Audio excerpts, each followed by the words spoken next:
श्री सद्गुरु महाराज जी की जय।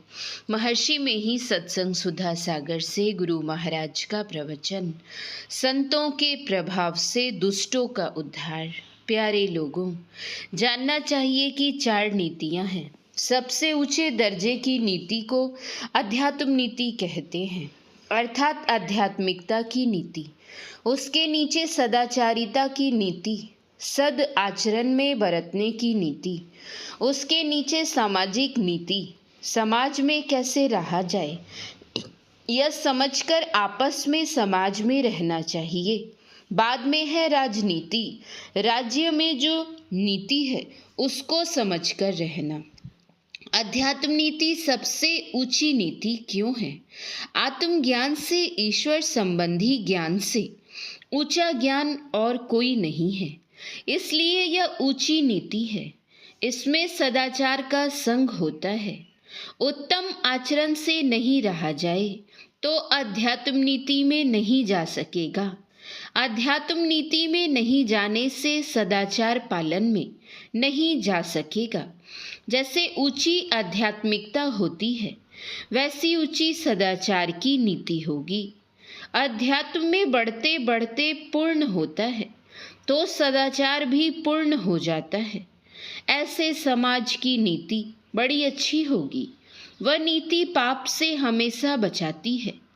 सदाचार की नीति में थोड़ी सी बात है कि मिथ्या मत बोलो, चोरी नहीं करो, व्यभिचार नहीं करो, हिंसा नहीं करो और मादक द्रव्यों का सेवन मत करो। ये 5 महापाप हैं जो लोगों को नीचे गिराते हैं। इन सब का सरदार झूठ है। असत्य के झोले में सभी पाप अट जाते हैं। जो असत्य से बचता है, सत्य ग्रहण करता है, उसके सभी पाप छूट जाते हैं। जो सत्य ग्रहण नहीं करता वह कितना बड़ा वक्ता होने पर भी पाप करेगा। अध्यात्म में ईश्वर की भक्ति करो, उसमें अपने को लगाओ, इसका यत्न जानो और करो। जिस समाज में ऐसे लोग रहते हैं उस समाज में दुष्ट कर्म नहीं रहते। धीरे धीरे सभी दुष्ट कर्म लोप हो जाते हैं। ऐसे समाज के लोग सुखी होते हैं। ऐसे समाज के लोगों की जो नीति होगी बड़ी अच्छी नीति होगी और तब जो राजनीति बनेगी वह उत्तम बनेगी। इसलिए श्री राम ने एक सभा की थी अपने राजत्व काल में और उन्होंने उपदेश दिया था। वह बड़ा अच्छा उपदेश है। श्री राम जी ने अपनी प्रजा से कहा, एहि तन कर फल विषय न भाई, स्वर्गौ स्वल्प अंत दुखदाई। विषय 5 है। इन्हीं 5 विषयों में सभी जीव लगे हैं। क्या देवता, क्या मनुष्य, क्या पशु पक्षी। श्री राम ने कहा, इन 5 विषयों से ऊपर उठो। जो रूप नहीं है, रस नहीं है, गंध नहीं है, स्पर्श नहीं है और शब्द नहीं है। इन 5 विषयों से जो ऊंचा है वही अध्यात्म है। श्री राम ने कहा कि मनुष्य से ही यह काम हो सकता है। श्री राम की सभा में सभी लोग बैठे थे। ऊंची नीची जाति का कोई विचार नहीं। स्वपच के शरीर से इतना ऊंचा काम हो सकता है जितना ब्राह्मण के शरीर से। नीच से नीच वर्ण के लोगों में भी अध्यात्म पुरुष हुए और ऊंचे से ऊंचे वर्ण के लोगों में भी अध्यात्म पुरुष हुए। नीच वर्ण के लोगों ने भी नीच से नीच कर्म किए और ऊंचे से ऊंचे वर्ण के लोगों ने भी नीच से नीच कर्म किए। वाल्मीकि ब्राह्मण के पुत्र थे, लेकिन संग दोष से बटमार लुटेरे हो गए थे। वे लोगों का धन हरण करते थे, लोगों को मार डालते थे। अंत में नारद जी उस रास्ते से जा रहे थे, उनको भी मारना चाहा।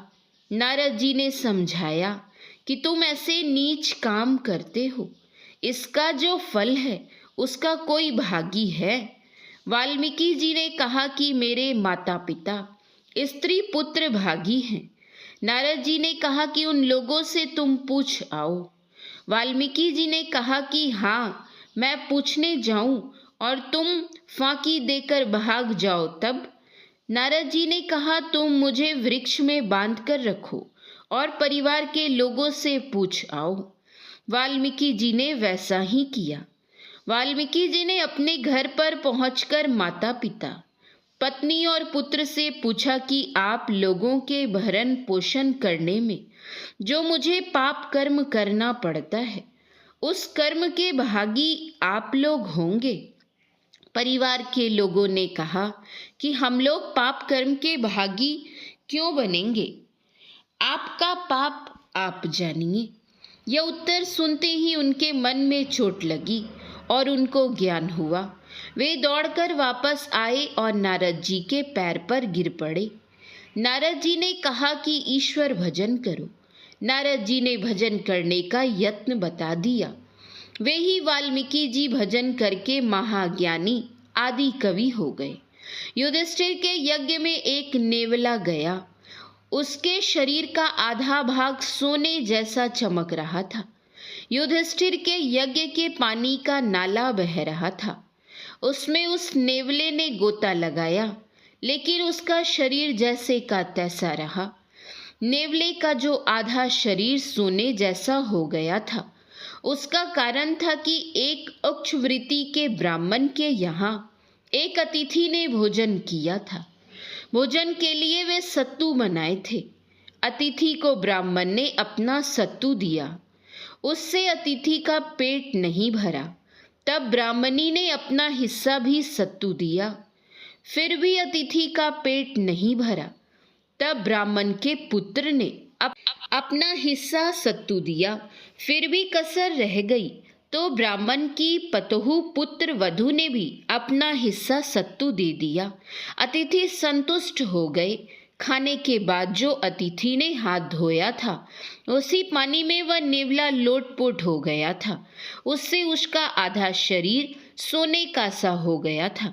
नेवले ने सोचा कि जब ब्राह्मण के सतुआ यज्ञ से मेरा आधा शरीर सोने का सा हो गया, तो राजा युधिष्ठिर के यज्ञ के जल से मेरा संपूर्ण शरीर स्वर्णमय हो जाएगा।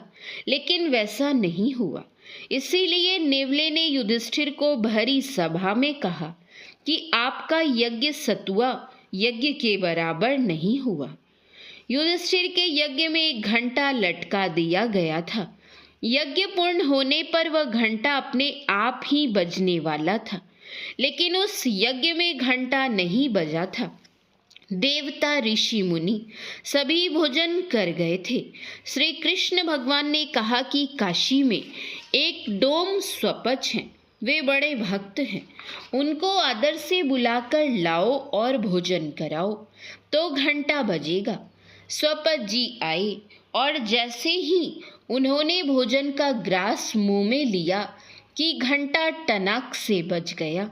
राजा युधिष्ठिर का यज्ञ पूर्ण हो गया। यह किस्सा बताता है कि नीच वर्ण के लोगों में भी भक्त होते हैं। कबीर साहब कुछ पढ़े लिखे नहीं थे, लेकिन उनका वचन विद्यालय में निम्न वर्ग से लेकर एमए तक पढ़ाया जाता है। रविदास जी चमार थे। गोस्वामी तुलसीदास जी महाराज ब्राह्मण थे। भगवान श्री राम ने कहा था, बड़े भाग मानुष तनु पावा। मनुष्य शरीर विषय में फंसने के लिए नहीं है, निर्विषय की ओर चलो। संसार सागर को पार करने के लिए मनुष्य का शरीर नाव रूप है। इसमें एक सद्गुरु की आवश्यकता है। ईश्वर की कृपा तो है ही है। हमारा समाज अच्छा हो, राजनीति अच्छी हो, सदाचार अच्छा हो, इसके लिए अध्यात्म चाहिए। अध्यात्म ज्ञान सत्संग से होता है, इसीलिए सत्संग की आवश्यकता है। सठ सुध रही सत्संगति पाई, परस परस कुधा तू सोहाई रामचरितमानस। अर्थात सत्संग पाकर दुष्ट आदमी इस तरह सुधर जाते हैं जिस तरह पारस से कुधातु लोहा छूकर सुहावना सोना हो जाता है। इस कली काल में भगवान बुद्ध हुए 2500 वर्ष से कुछ अधिक ही हुए। उनके समय में एक ब्राह्मण पुत्र था। उसको गुरु ने दक्षिणा में 1000 आदमियों को मारने के लिए कहा था। गुरु के मन में कुछ संदेह हो गया था, इसलिए उसने ऐसी दक्षिणा मांगी थी कि जिससे अनेकों को यह मारेगा तो इसको भी कोई मार देगा। इसीलिए वह ब्राह्मण पुत्र गुरु की आज्ञा से लोगों को मार मार कर उंगलियों की माला बना लेता था। इसीलिए उसका नाम ही उंगली-माल हो गया। उसके चलते लोगों में आतंक फैल गया, हाहाकार मच गया। सैकड़ों लोगों को उसने मारा। भगवान बुद्ध को जब यह सूचना मिली कि उंगली-माल नामक हत्यारा बड़ी निर्ममता से लोगों की हत्या कर रहा है, तो वे उसकी ओर चल पड़े। लोगों ने बहुत मना किया कि भगवान उस ओर मत जाएं। उंगली-माल बहुत बड़ा हत्यारा है, वह आप पर भी प्रहार कर सकता है। भगवान ने किसी की बात नहीं सुनी, सीधे उंगली-माल की ओर चलते रहे। जब उंगली-माल ने भगवान बुद्ध को अपनी ओर आते देखा तो जोर से भगवान को कहने लगा, कौन हो, ठहरो। भगवान ने कहा कि मैं तो ठहरा हूँ, तुम ठहरो। भगवान बुद्ध धीरे धीरे चल रहे थे और उंगली-माल तेजी से भगवान की ओर दौड़कर पकड़ना चाहता था, फिर भी वह नहीं पकड़ सकता था। वह दौड़ते रथ को पकड़ लेता था, दौड़ते घोड़े को पकड़ लेता था।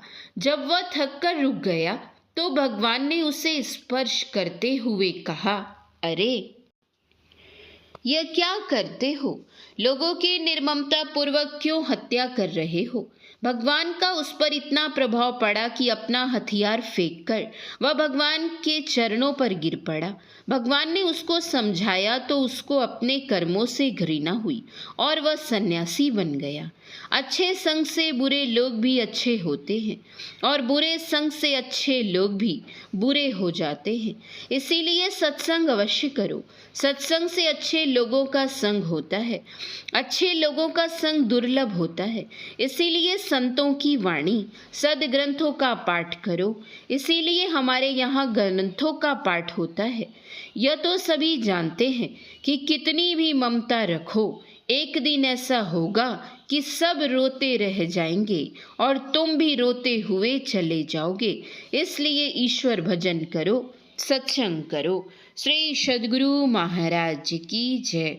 यह प्रवचन कटिहार जिला अंतर्गत संत मत सत्संग मंदिर मनिहारी में दिनांक 28/5/1966 ईस्वी के अपराह्नकालीन सत्संग में हुआ था। श्री सद्गुरु महाराज की जय। समय गया फिरता नहीं, झट ही करो निज काम। जो बीता सो बीतिया, अबहु गहो गुरु नाम। संत मता बिनु गति नहीं, सुनो सकल देकान। जो चाहो उद्धार को, बनो संत संतान। में ही भेद यह, संत मता कर गाई। सबको दियो सुनाए के, अब तो रहे चुपाई। श्री सद्गुरु महाराज की जय। श्री सद्गुरु महाराज की जय। श्री सद्गुरु महाराज की जय।